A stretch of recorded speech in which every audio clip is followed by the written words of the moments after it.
committee and then to this council to let you know how we're doing on implementing that plan, and certainly I can take that back and we can commit to doing the same for the early on child and family centers. Thank you. Thank you, and thank you for that. That brings us to our next report. I think it's on page 81, the continuous quality improvement. Sorry, Mr. Chair. These are 5 consent items on the agenda, so if any member wishes to discuss any one of these 5 reports, then please just raise your hand. Apparently we didn't vote on this. I thought we did. Oh, okay. I believe it was carried. I thought that we did vote. And then there was questions afterwards. That's what I thought we did, but, and then Councillor Oliver then asked for further clarification on the county manager's comments.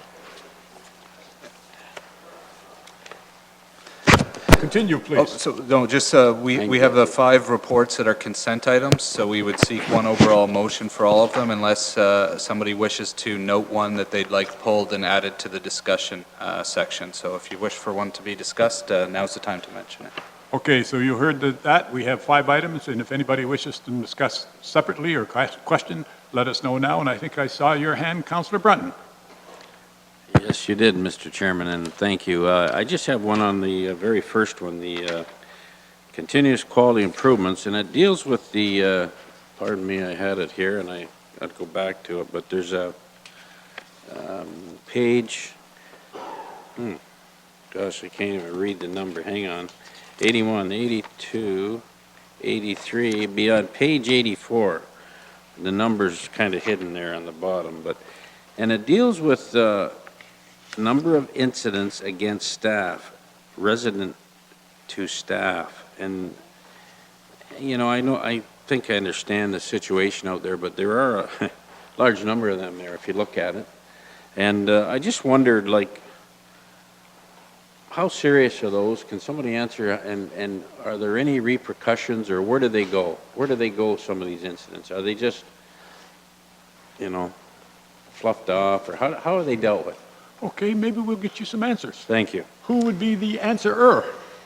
Mr. Chair, through you to Councillor Brunton, certainly I am not the resident expert in how an incident is defined and what the requirements are in terms of response and reporting, but certainly I can get that information from Mr. Nolan, and we can bring that right back in terms of an information memo.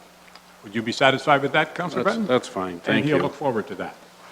Thank you. Before I get to you two, I have the mayor, and he surpasses you two. I like it when you talk that way, Mr. Chair.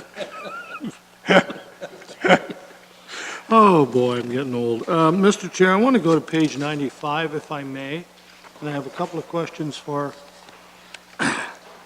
Ms. Robinson. Everyone has read this supply and delivery of fuel staff report, and the recommendation is, as it should, recommending the best price of the 4 submissions. A couple of questions through the chair. On the second page, this company has previously worked for Norfolk County, satisfied with the services they have provided us. Do they currently provide the fuel currently, or is it another company? Through the mayor, or sorry, through the chairman to council, it's currently a different company. We've had a variety of providers over the last several years. The next question, thank you. Mr. Chair, in the conclusion, you are asking for a 3-year contract with an option of 2 years. Do you know what the current contract is through the chair? Is it also 3 and 2, or is it just 3? Do you know? You may not. It's been a while. Through the chairman to council, I'm not sure. My understanding is it hasn't been awarded since I've been with the county. And as council is well aware, I started a program where we started doing multi-year contracts with potentials for extensions. I don't believe that this one had been issued in the last 3 years, but I don't know if we were into extensions or not on the existing contract. And the final question I have, in the financial, Mr. Chair, it talks about the anticipated annual costs, I guess, are based on volumes, is about $720,000. Is that roughly, I interpret this to say this county uses in total, whether it's diesel, unleaded, whatever, about $750,000 a year for fuel? In round numbers, that's correct. That's all I have, thank you. Okay, now, before I did see your hand, and so, but I have to say something here. The county manager and the, whatever this guy is called, the deputy, he's not even the deputy anymore, he's the real clerk. Oh, yeah. I'm just used to, she never causes trouble for me. Anyway, these two would like to speak to you, and the county manager, please. And this is new, so that's why we are having some difficulty here. So, county manager, please. Like to might be a little strong in this instance. But just as an abstract statement, we have this new agenda form that I think this is the third meeting we've managed it with at committee, maybe fourth. I'm close to that. The goal is to assist council in looking at, in just accepting the really innocuous and sort of routine business that's very unremarkable with more or less one motion. And typically, if one were to look at other municipal operations around Ontario, you would find that these generally go through with one motion. You can get 10 things done in one, 5, 6. Now there is, in fairness, every time you have a question on it, it means we should have anticipated that in fact it was slightly more difficult and should have been on the main body of the agenda so that you could ask questions. There isn't a magic. We put things we think are routine on this agenda, and the normal way to approach that, just to be clear, because we have done it in weeks past, is that any one of you says, I'd like to move A, B, C, and E. I'd like to pull D. Yeah, we'll vote on that. You're left with D, and then you talk about D. You'll find, as we get more accustomed to that, that the amount of time spent on those items will decrease dramatically, and we'll be really well able to focus our energies on the dominant and the important and the challenging and the irregular and the difficult and the strategic, which is where, of course, you provide us with the best leadership and value. Thank you. Did you wish to add anything to that? No. Okay, so that being the case, we have 5 consent items. At this point, I would just carry on as we are. Oh. I don't see how we should save the time now, but. Okay. Mr. Mayor, and I have you down. Yeah, just on that point, I don't mind playing the game, I just want to know the rules. And if I know the rules, I'll play the game. But this is new to me, that anything on consent items can't be questioned. So if the rule is, I would like to just question one of them or 2 of them, I'm a little confused if someone else makes the motion that we approve all of these. I guess the question is, should we be questioning these or not? Well, of course we should, Mr. Chair. So I'm still not totally clear where we're going with this. Not clear. I understand the intent and I agree with it. I'm going to the clerk now. Thank you. Just And so we're clear. I think this is an important issue, Well, it and we is, should so we know how decide to it now proceed. before we go any further, if that's Just all so we right know how with to council. proceed here. If it assists, the easiest way I think to deal with these is when the chair introduces them, we've got items A through E. Any council member who wants any one of those discussed, just puts up your hand and said, I want to discuss A or report whatever, such and such. We'll pull that, we'll move the motion on everything that we don't see a hand up, and then we'll just go through those in order that we saw the hands up. And you can ask whatever questions you want and have the full discussion on them. We certainly don't want to prevent committee at all from debating any of these. If you so desire, you could decide to pull all 5 of them if that is your intent. But it's just to get that first step so that we know we've got 4 of them that are approved and there's 2 left that a committee really desires to get into. And then in terms of process, then we go past the consent item and they get bumped automatically down to the discussion item. So we're never discussing things under consent. What we do is we actually move them to the discussion agenda. Okay, I have Councillor Oliver, Councillor Sonnenberg, and Councillor Black to speak. And I have now Councillor Height to speak. Thank you very much, Mr. Chairman. I like what the clerk and the county manager have suggested to us as a process, because I too was puzzled. And the one in particular that caught my eye, in addition to the one the mayor has raised, is the one that's requesting a 0.3 FTE addition. And my advice to staff would be, anytime you have one that involves any portion of a new, either permanent or temporary FTE, you might as well put it as a separate item, because I don't think council will just blanket accept that without having an opportunity for some debate. So I like what they're suggesting. I do want to have a bit of discussion about that one this afternoon if we may, but in the big picture, I'm just suggesting don't put new FTEs as a consent thing.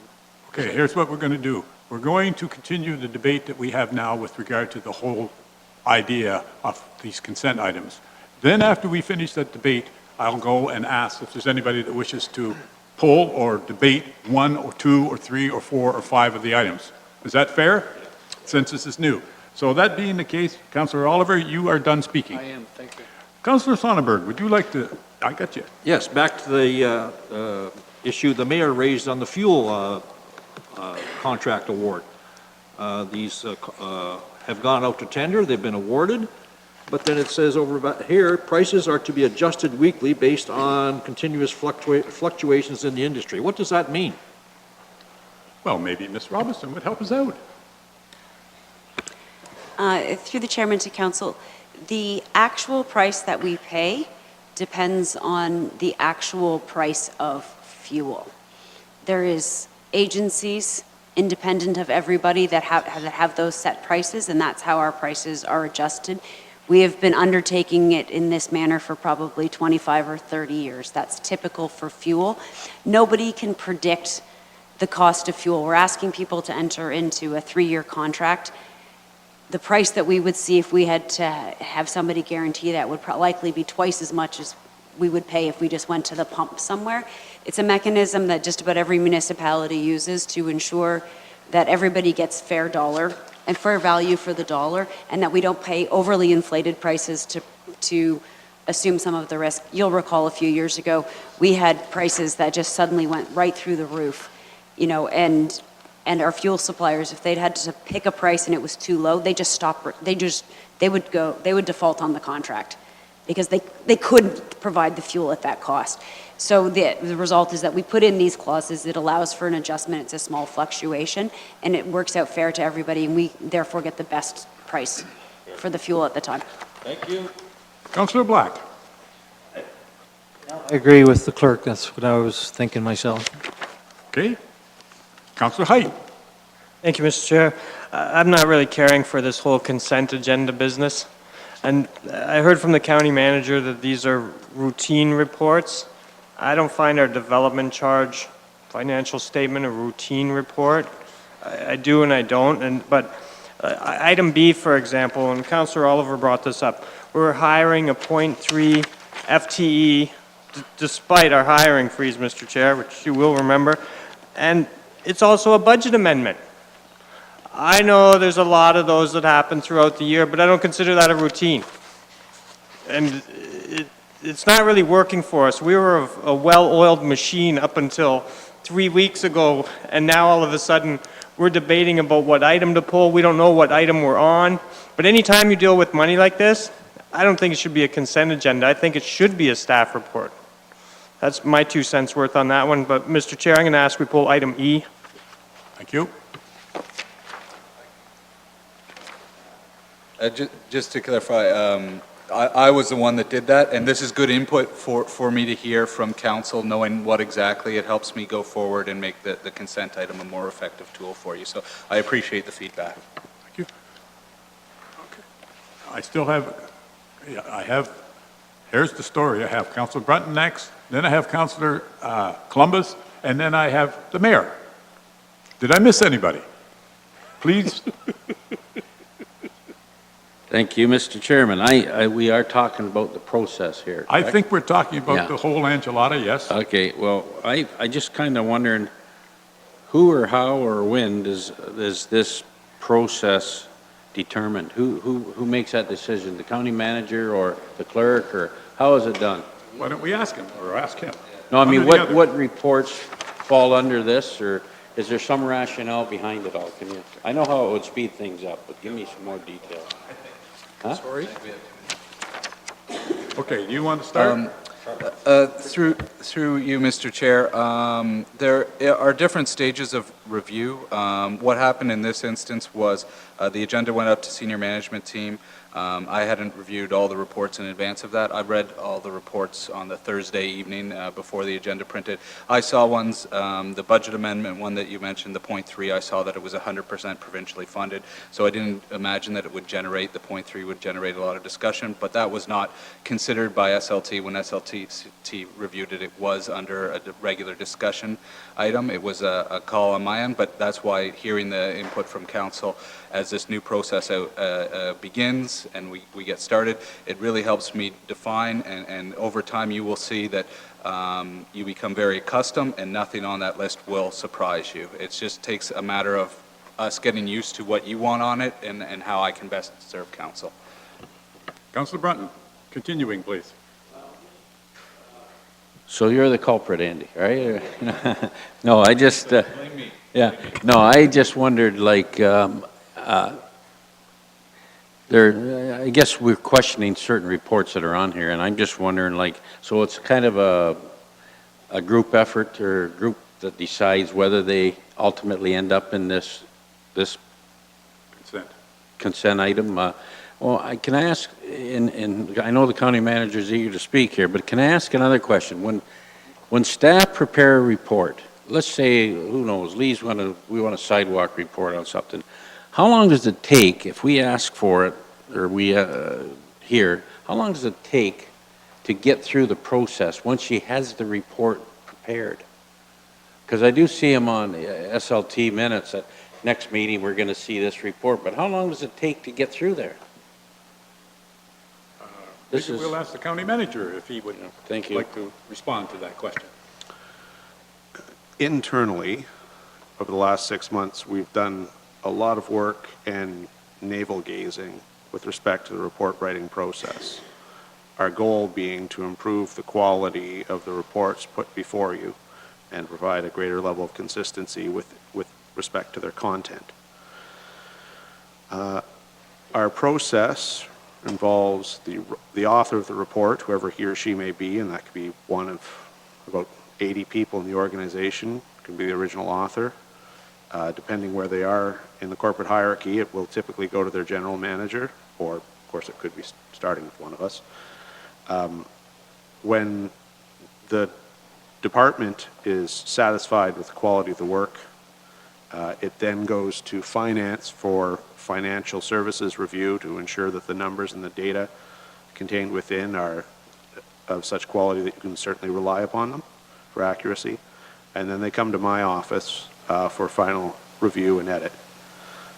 From there, ultimately, they're placed on the agenda, and the clerk takes carriage of them. So,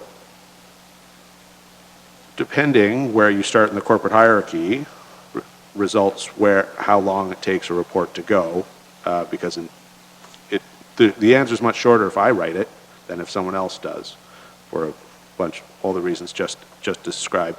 But in fairness to tell you, assuming you get it done day one, roughly 10 days.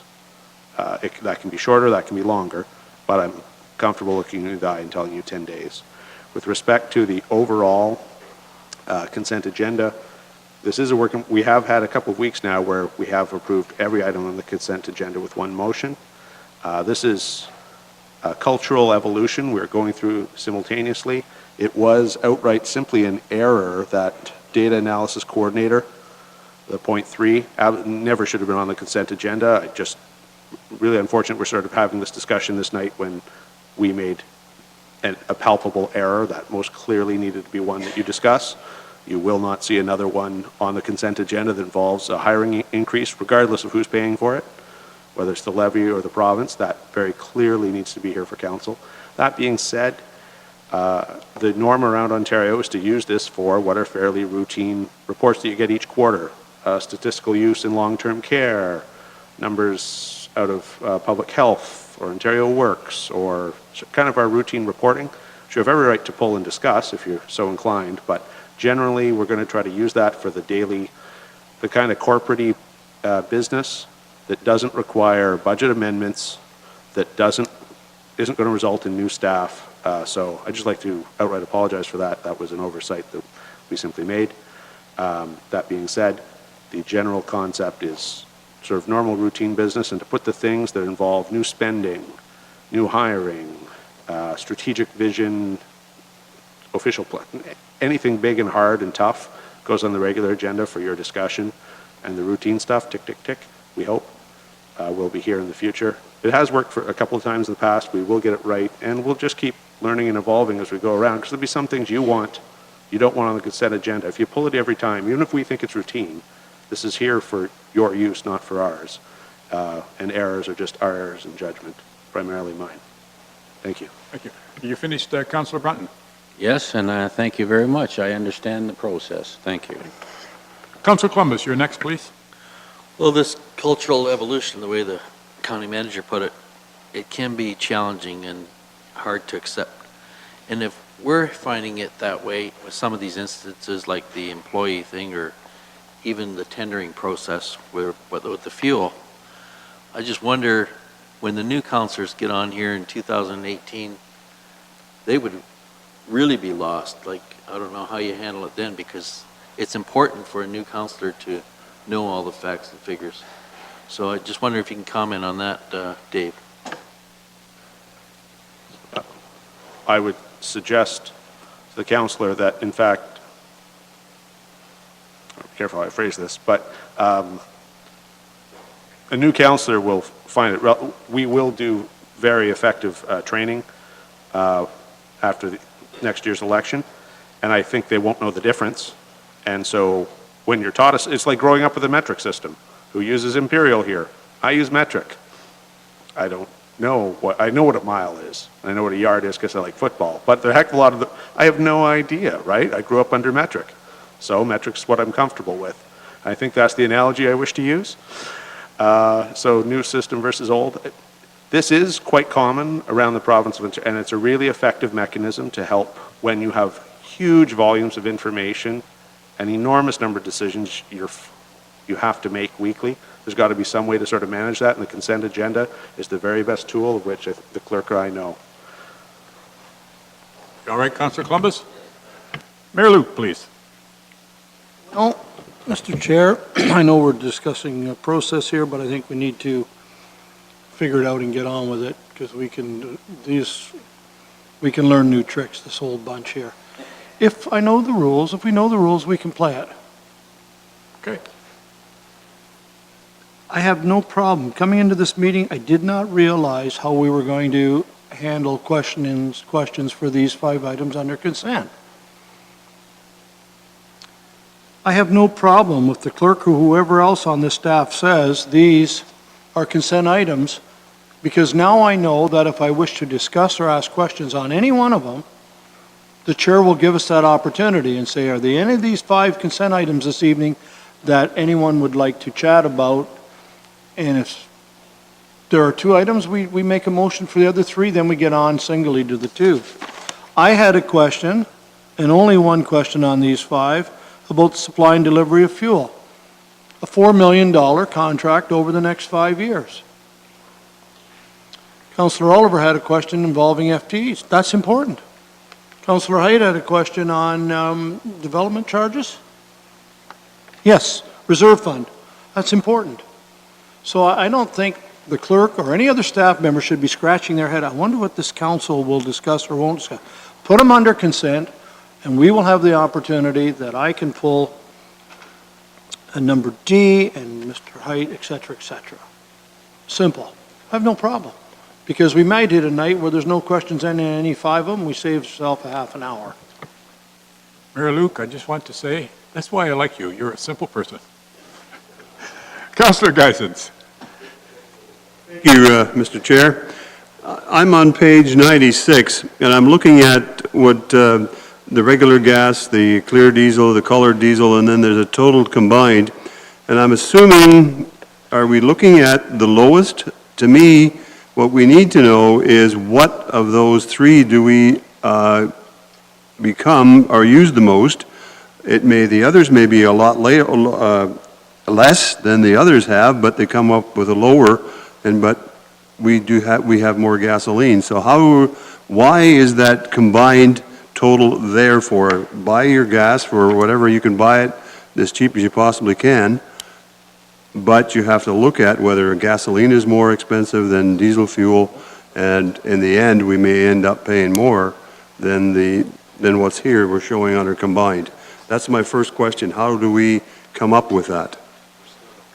Is it total dollars and the amount of fuel that we use? Through the chairman to council, the amount is done in accordance with our purchasing policy, which is the combined total. So in this particular case, the combined total is 2.7397, which is the number that we're using for doing that. That's how our purchasing policy is written, that it is that combined.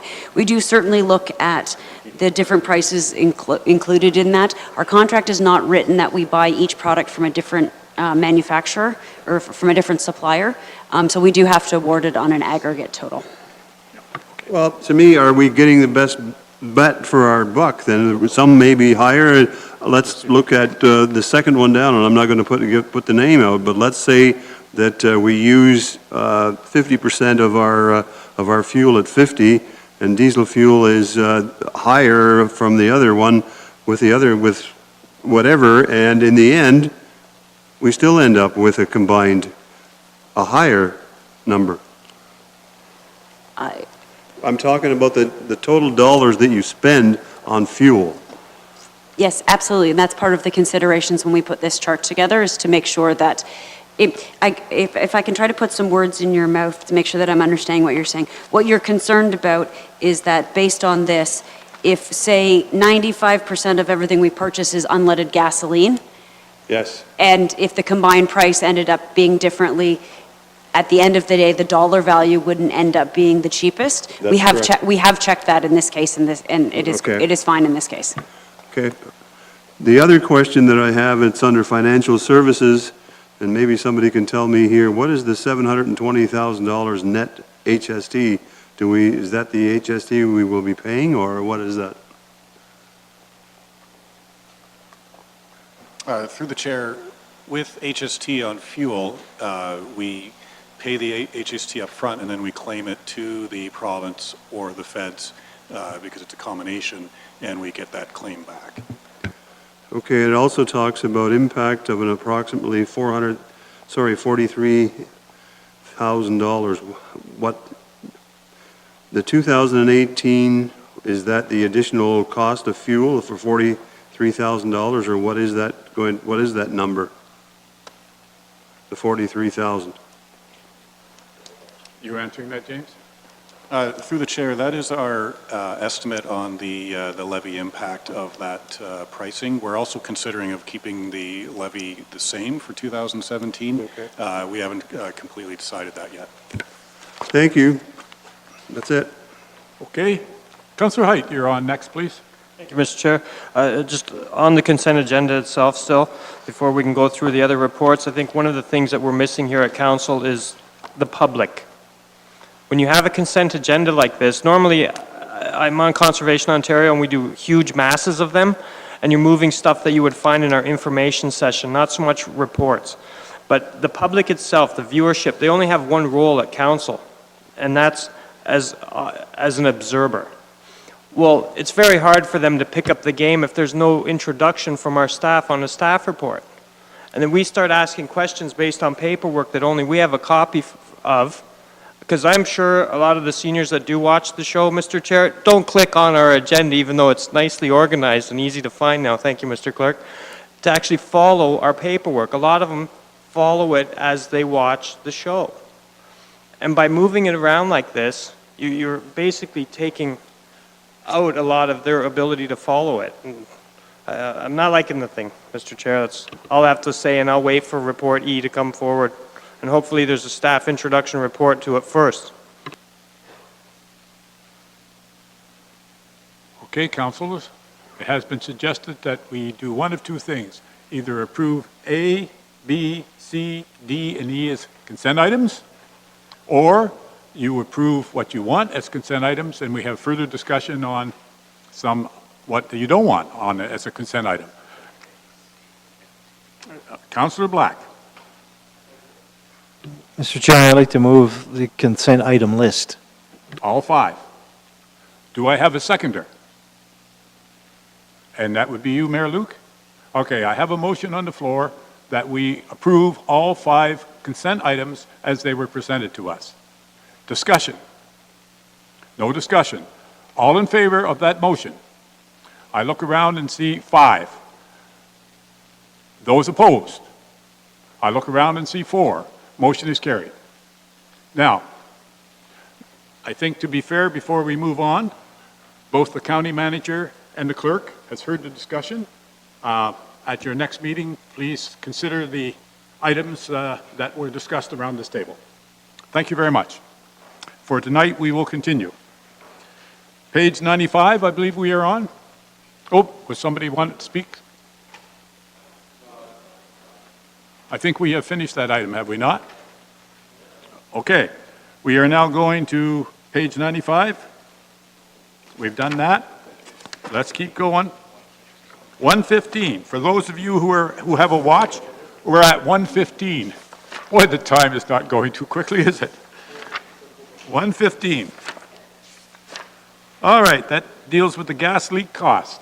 And who will be taking us on that journey? Would that be you? You are on.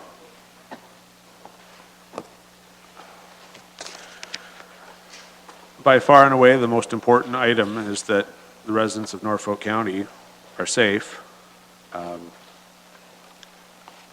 Self-evidently, this cost roughly $150,000 to affect ultimately safety for the residents. I can provide some amount of specificity with the items detailed therein. Finance recommends that this, you see their comments on page 118. Obviously, this was an unbudgeted, unanticipated item, which will have an impact upon the levy and the year end. There are some recommendations in there for motions from council. If you consider passing those, they will result in ongoing efforts by staff and formal letters from signed by the mayor and myself, possibly, that will request recompense from the various representatives of Her Majesty in right of Ontario. One item relevant to this, we weren't able to get to last, when we ran out of time 2 weeks ago, or last week, was that under other business, I was going to inform council. That was the drop-dead deadline to apply for delegations at Roma, because we weren't able to address it running out of time. I took the liberty of applying for a number of delegations at Roma, and I can inform you, we have, although we haven't been granted any as yet, we did request to speak with the Ministry of Natural Resources and the Ministry of Health with respect to the gas leaks and different aspects of those, as well as to speak with the Ministry of Transportation with respect to the Causeway project leading to Long Point, and to discuss possible funding opportunities in that regard as well. In the event this council dislikes those options, it can, by motion, undo them, and we will cancel the requests. But the two that are relevant to this are, of course, to speak with 2 of the 3 dominant ministries. They have a rule that says you can't ask to speak on the same topic with more than one ministry. So we sort of internally subdivided portions of the topic that deal with health and portions that deal with the system and financial compensation to adhere to their rules, but to get more than one meeting. And that's where we stand at this point in time. So at the moment, there is no compensation in the province of Ontario. At the moment, all of the funds are being paid off the levy, and the funds are as described. Subject to your questions, I think that's the gist of the report. Thank you. Thank you. Councillor Height, you have some questions? Thank you, Mr. Chair. Yes, I do. GHD, I feel like we got the bait and switch put on us. They quote us 50K. All of a sudden, they invoice us for 76,000 K. this is what happens when we don't tender stuff or make a few more calls, obviously, but what happened there? How did it end up so high? We'll get you an answer. In fairness, in the context of an emergency, there is no capacity to RFP. That wasn't, the default is we would like to do that.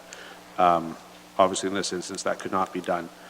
There is a possibility to consider whether we want to go and do a sort of a default RFP, RFQ type process to see if we can get some firms on kind of permanent retainer, although we hope this doesn't happen again. That would be the only way to sort of avoid that. With respect to the growth in the size of the bill, as opposed to what we were originally anticipating, we were asking for accounts at reasonable intervals. The whole thing happened over about 3 weeks, as you'll recall. And so intervals were every few days, 4, 5, 6, in that sort of time frame. And the bills we received in the interim were in accordance with what it certainly appeared people were doing on the ground.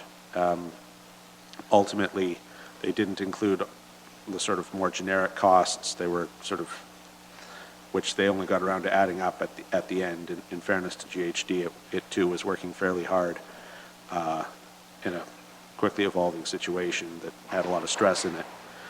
That being said, it does grossly exceed. What I can say is that those people were there.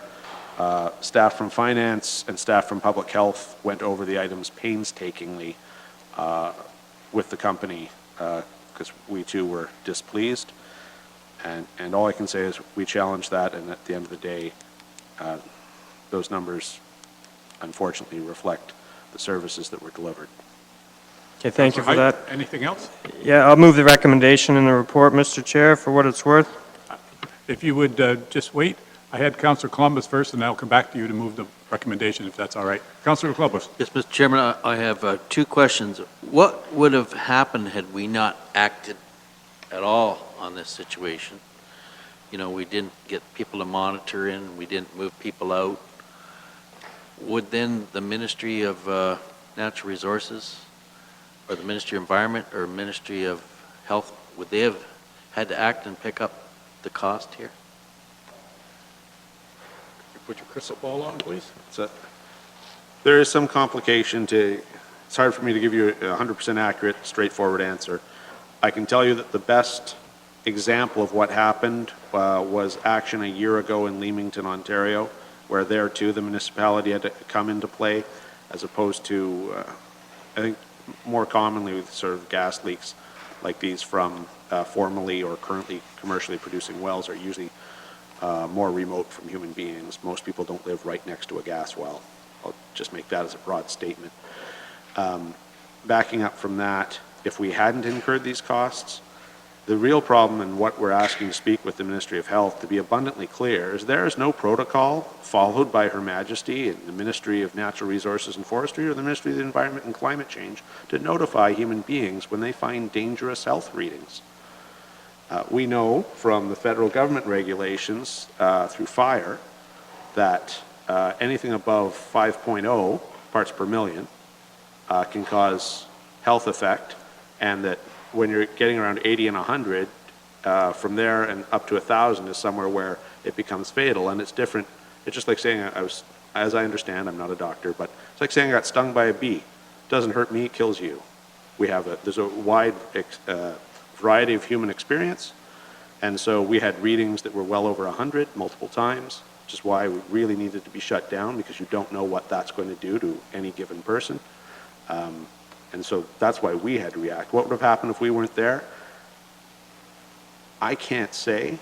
I assume they would not have shut down the area and that danger would have been present. And I'd like to hope that no one would have been exposed, but people could have been exposed. And had you been exposed, again, does the bee sting kill you?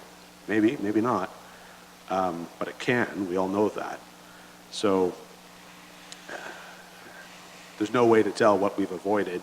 We do know that no one died, and so that's the best possible outcome. Go ahead, Councillor Clements. You have the Second floor. question, This bill from GHD, $76,100, pretty significant.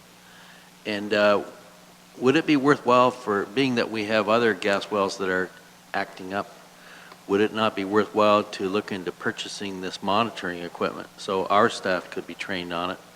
You could probably buy the monitoring equipment at a fraction of that cost. Mr. County Manager? I think there's a very fruitful area there for council to consider whether it wants staff, to instruct staff to explore those opportunities. What I can tell you is, at the end of the day, ultimately, we can purchase equipment.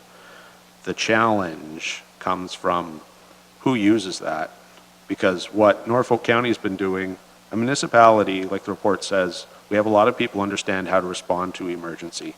We have professionals in health, fire, EMS, and most of us have some training. But for ongoing monitoring, fire's the closest thing, but it's still a square peg in a round hole. Public health can do some monitoring, but they're not charged with that. It's really supposed to be the province. There are human beings in the province of Ontario whose job descriptions say go to monitor air quality, and they work for the province. And any attempts by us to duplicate that, one assumes, means we're spending local levy dollars for something that is very clearly a provincial mandate. We are, however, capable of purchasing the equipment. I can't tell you what that costs right now, if we could do that investigation, but at the end of the day, and maybe we could use that during emergencies, but I'd be worried about the mission creep, because very clearly Ontario ought to be doing that. Finished? Oh, Can we not, let's say this happens again, can we not find out from the province whether they will act or not act? We don't want to replicate what's happened here, but can we get some kind of a memorandum of understanding from the province to set the rules down pat? That's a specific thing we intend to ask for at the Roma conference, and I believe it's important that we'll review that between now and then, but I'd certainly like to encourage at least some members of county council to attend those meetings and literally attend those meetings. I assume the province is going to grant them, given the importance of the issue.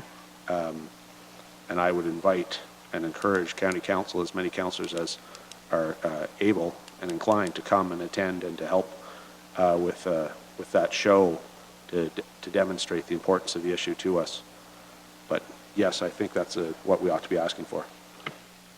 Councillor Height? Move the recommendation in the report. Oh, I have now Councillor Brunton you before I put it on the floor. Okay, and then no matter who puts up their hand next, the motion's going on the floor. Go ahead, Councillor Brunton. Thank you, Mr. Chairman. I listened to the county manager, and we have a lot of gas wells, and Grace the Lake's full of them. I don't know who looks after them ones, but my question is, and this monitoring caught my eye too. And I did read someplace where to cap the one well was 200 grand. Was that in an article? It wasn't in this article, but it was in an article. Sir, I have been told and Yeah. verily believe that cappings can range from about 25,000 to into the millions. It really depends on how complicated the site is, so there's no good way to give you it. But our information and belief is that the well in the Grant property was about $200,000. The media has reported that, and in fact, the media is our source of information on that one. Hope the numbers were right. It's hard to plan to cap a gas well, I guess, for us. If we have to do it, it's probably a case where if we have to do one, we're at the whim of the contractor, I would think. But going back to Councillor Columbus's idea of, and my concern also with the monitoring, could we not possibly, as a council, look at say a 2-year option with some contractor to monitor on an hourly basis, put it out to an RFP or a tender and say, okay, if we need monitoring done, what will you do for us? And do that over a 2-year period. Could we do something like that? Versus, I certainly don't support having our own staff trained or trying to do that. To me, it sounds a little more like a professional position for some company to do it, I guess, if I might say. But I'm wondering if we could call a tender, an RFP, to have that service provided when needed.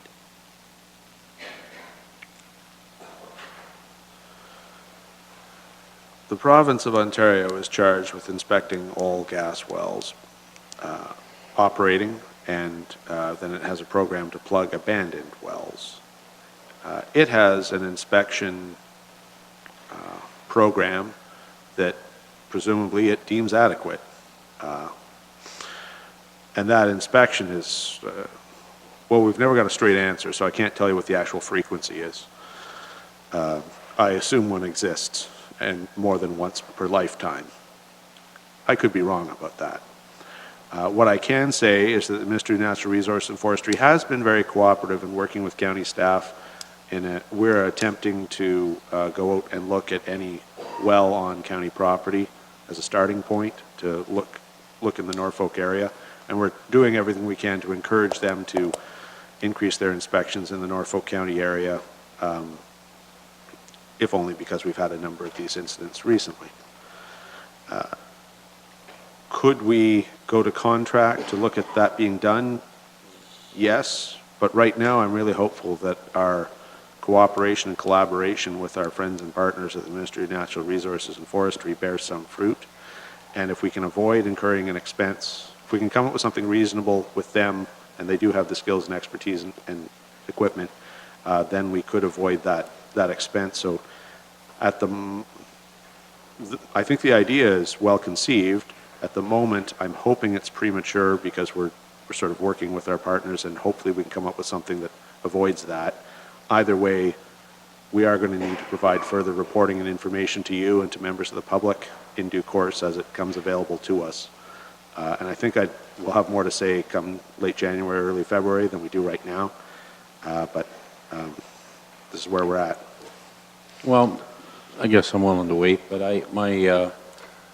and I know people out there, I've spoke with a few of them, and I'm sure other councillors have, but problems have existed for years out there with these gas wells, and it's not a new problem. I guess maybe the seriousness of this particular issue came to light, but hey, the province will do it on short bank, get out here and check these things, that's fine, but if not, I'd rather be prepared ahead of time with some process in place than to be caught with, I'll use the word, my pants down and have no recourse what to do but accept the bill when it comes in. So anyways, that's my feeling. Thank you. Thank you very much. Councillor Height, I'm back to you. You wish to do something.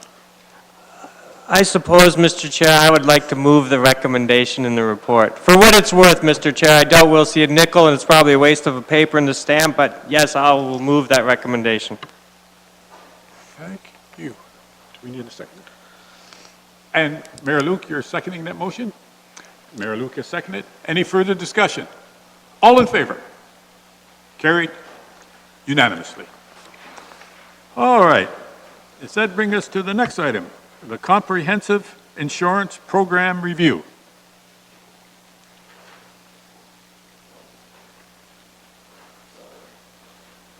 And who will be leading us on? That would be you? No? Please.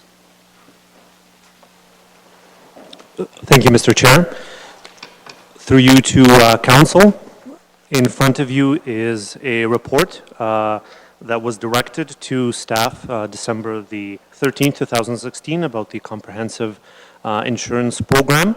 And essentially at the time, Council directed staff to provide a report of the program, look at insurance options, as well as pursue opportunities with our neighboring municipalities and the possibility of engaging in a joint insurance tender. So from some historical perspective, and I can tell you this was quite helpful for me being new to this organization, in 2003 and 2006, we went to RFP on this particular portfolio. And in both those cases, the only licensed respondent to those was the Frank Cowan company. And that's the company that we went with. In 2010, Council passed a resolution that basically excluded the company from the competition process. and set forth a process by which on a yearly basis, staff come to council to approve a renewal. And so I guess my understanding is since 2010, that's what we've done on a yearly basis. The report outlines the options and a review of the programs and the way that this can work, and also sort of reports on the results of the investigation of whether there's opportunities to engage in some joint tenders with other neighboring municipalities. Unfortunately, the result of those investigations has been negative in the sense that we were unable to find a partner to engage in that process with us. And so to that effect, and we're more than happy to answer any questions, and the recommendation is that for 2018 that we continue and extend the renewal with the Frank Cowan Company, but that in the year of 2018, we will be conducting an RFP process for the 2019 renewal period to provide an opportunity to see what else is out there. Our understanding in some of the research is that there may be other companies that have come forward to into this particular segment and may be interested in bidding on our business in that regard. And that's my general comments, and I'll open it to any questions. Thank you very much. We'll start with you, Councillor Height, please. Thank you, Mr. Chair. Through you to Mr. Sluchenkov. I guess you're new here, and so you've missed this one from last year, but when council, how I interpreted it anyway, when we were to be brought back a comprehensive report, it had to deal with occurrences and deductibles and things like that. So it takes information to make informed decisions, and basically what this report is, oh, well, here's a 4% increase, and we can tender it out in a year. But what I'm looking for, and I thought council was specifically, was where are the breaks? Where are the problems? I know when my insurance goes up, it was because something happened. I crushed or crunched something, or doing things I shouldn't be doing, and then my insurance goes up. Here it's just sort of a 3% increase, but there's no occurrences and things. Aren't we allowed to see those things? Like, I'm looking for some options, and if we raise our deductible to $250,000, will it reduce it?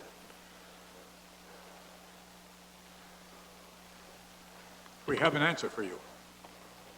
Through the chairman, I'll take a start in your questioning, Councillor Height, and ask that the county manager or Mr. Sluchenkov jump in as well. So the first item relates to claims and occurrences. So council will recall that we report on claims on a semi-annual basis, and the last report that you received was earlier in July this year. So that analysis provided you our claims experience. And you could see that we are seeing an uptake in claims against the county. So from the 6-month period from January to June of this year, we saw 55 claims, and in the previous year we saw 50 claims. And so we'll do that analysis again for council for the last half of the year as well.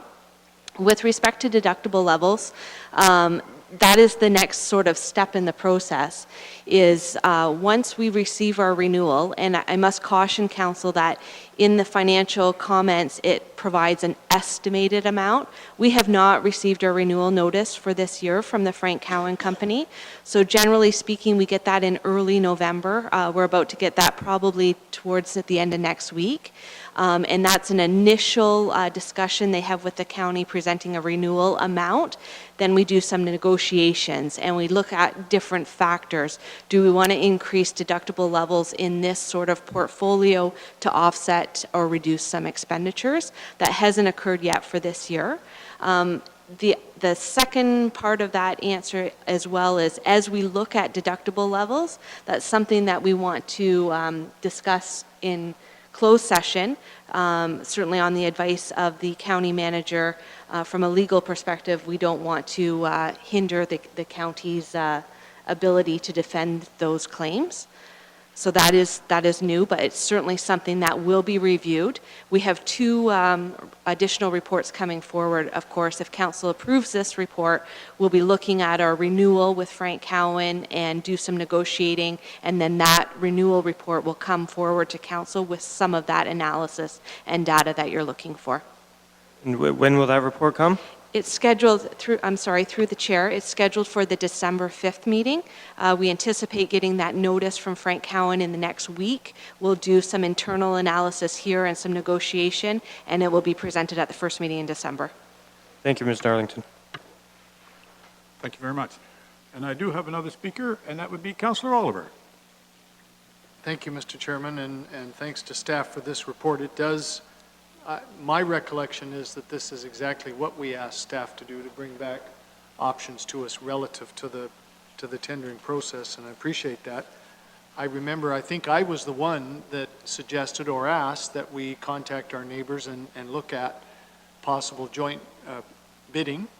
And where that idea came to me, I'd like to say it was an original idea of mine, but it wasn't. I remember at an AMO conference, Mr. Chairman, talking with representatives from at least one or two of the other SCORE counties and representatives from Frank Cowan at the time. That's where the idea of possible joint submission and bidding on a bigger overall tender came up, and I quite honestly thought it was a great idea. There's strength in numbers, and there's efficiency in combining needs, et cetera. So I appreciate that staff did that. I'm disappointed that it appears as though our SCORE neighbors had no interest in doing it, but that's okay. That's the way it is. My only question, if I could, and by the way, Mr. Chair, I'm certainly going to support the recommendation in the report, and I'm glad to see on the top of page 6 of the report that staff did identify for us at least a few other large players in the insurance business that are getting municipal business now, and the only one I'd comment on personally is AON. I remember in my former career with LPRCA, a number of conservation authorities were insured through AON, as well as a number were continuing to be insured through Cowan. So I think if we do tender this business for 2019 and beyond, I suspect we will get interest from another very large player in the insurance business, and that be AON. So I'm glad to see that they're in it, and I'm glad to see that we are going to tender in 2019. My only final question, Mr. Chair, and it's still on the idea of joint proposals. Can staff refresh our memory as to whether or not we've ever had a joint proposal with Haldimand County? I know we formally at the region that's the way it was, but given that our SCORE partners have declined our suggestion, is there any possible interest, or have you had any discussion with Haldimand about a joint tender, perhaps in 2019? So we did do that work, and our understanding is they have no interest in that joint work. And quite honestly, we followed up with them recently, and our understanding is they're in year 2 of a 5-year contract with actually the Frank Cowan company for insurance in that regard. I have Councillor Black next, please. I just wanted to move the recommendation in the report, and if you want to get somebody to pay for this or partner, since we're creatures of the province, let's get them to pay for all 445 municipalities. Good luck. You're not making that as part of your motion, though, are you? No, I didn't think so. I have Councillor Brunton, and I'll come back to your motion, Councillor Black, and I will seek a seconder, okay? Well, just a little clarity here, and I kind of understand what staff want to do, but if you read the second motion, and based on what Shelley just mentioned, what if Cowan's comes in with an outrageous price here in the next few weeks? The way this report tells me, we have to take it. That's your second motion in your recommendation, and I'm hoping they won't do that, but I mean, that's the way it's worded here. Ms. Darlington, please. Oh, Mr. County Manager, then. Of course, I don't want to conduct any part of our negotiations in public. The journalists have left the room, but we're still live streaming this. This is exactly what this organization has done for the last 7 years. I know that. what's happening this week or next week, we're going to get a letter from them, and we're going to use that as the basis of a negotiation and maybe some changing around the edges, were an absurd or unreasonable position to be taken by this company, although I should say we've had a working relationship for 16 or 17 years, and I understood it insured most of our predecessor municipalities. And very few rational entities attempt to end long-term, mutually beneficial arrangements by sticking it to the other. You can fool me once, right?